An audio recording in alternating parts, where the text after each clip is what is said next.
మిత్రులందరికీ జై భీమ్ జై భారత్. ఈరోజు మనం ఇక్కడ cognizable offence, non cognizable offence గురించి మాట్లాడుకుందాం. ఇక్కడ కాగ్నిజబుల్ అఫెన్స్లో వితౌట్ ఎనీ వారెంట్ ఇష్యూ చేయకుండానే మిమ్మల్ని డైరెక్ట్గా అరెస్ట్ చేయొచ్చు. ఇక్కడ నాన్ కాగ్నిజబుల్ అఫెన్స్ ఏంటంటే అరెస్ట్ వారెంట్ ఇష్యూ చేసిన తర్వాత మాత్రమే మిమ్మల్ని అరెస్ట్ చేయాల్సి ఉంటుంది. ఇక్కడ కాగ్నిజబుల్ అఫెన్స్ ఏంటంటే మర్డర్ కానీ, అండ్ కిడ్నాపింగ్ కానీ, అండ్ రేప్ కానీ, సెక్షువల్ హరాస్మెంట్స్ కానీ, హ్యూమన్ ట్రాఫికింగ్ కానీ, ఇలా ఏవైతే సీరియస్ అఫెన్సెస్ ఏవైతే జరిగి ఉంటాయో ఆ సీరియస్ అఫెన్సెస్ జరిగిన సందర్భంలో అక్కడ 3 సంవత్సరాల కంటే ఎక్కువ ఏవైతే పడుతుంటాయో శిక్షణ, అవన్నిటికీ కాగ్నిజబుల్ అఫెన్స్ కిందనే వస్తాయి.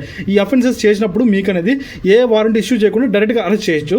ఇక్కడ నాన్ కాగ్నిజబుల్ అఫెన్స్ ఉన్నాయి కదా, ఈ నాన్ కాగ్నిజబుల్ అఫెన్స్లో ఏవైతే ఉంటే ఆ నాన్ కాగ్నిజబుల్ అఫెన్స్లో మీరు అరెస్ట్ వారెంట్ మీకు ఇచ్చిన తర్వాత మాత్రమే అరెస్ట్ చేసే అధికారం పోలీసులకు ఉంటుంది. ఇక్కడ ఇవి ఏంటంటే ఇక్కడ లైక్ మీకు డెఫమేషన్ కానీ, పరువు నష్టం కల్పించడం కానీ, అండ్ లైక్ ఫోర్జరీ చేయడం కానీ, ఇక్కడ చిన్న చిన్న కేసు పబ్లిక్ న్యూసెన్స్ ఇలా క్రియేట్ చేయడం కానీ, ఇలాంటివి చేసినట్టయితే వాటన్నిటికీ కూడా ఇవి నాన్ కాగ్నిజబుల్ అఫెన్స్ కిందకు వస్తాయి. ఈ 3 సంవత్సరాల కంటే తక్కువ ఉంటాయి పీరియడ్ ఈ పనిష్మెంట్స్ అనేవి. 3 సంవత్సరాల కంటే తక్కువ పనిష్మెంట్స్ ఉన్నటువంటి నాన్ కాగ్నిజబుల్ అఫెన్స్ అంటారు. 3 సంవత్సరాల కంటే పైన పనిష్మెంట్స్ అన్నిటి కూడా కాగ్నిజబుల్ అఫెన్స్ అంటారు. ఇక్కడ ఈ కాగ్నిజబుల్ సీరియస్ అఫెన్సెస్ ఉంటాయి. ఏ వారెంట్ లేకుండానే కాగ్నిజబుల్ అఫెన్స్ మిమ్మల్ని అరెస్ట్ చేయొచ్చు.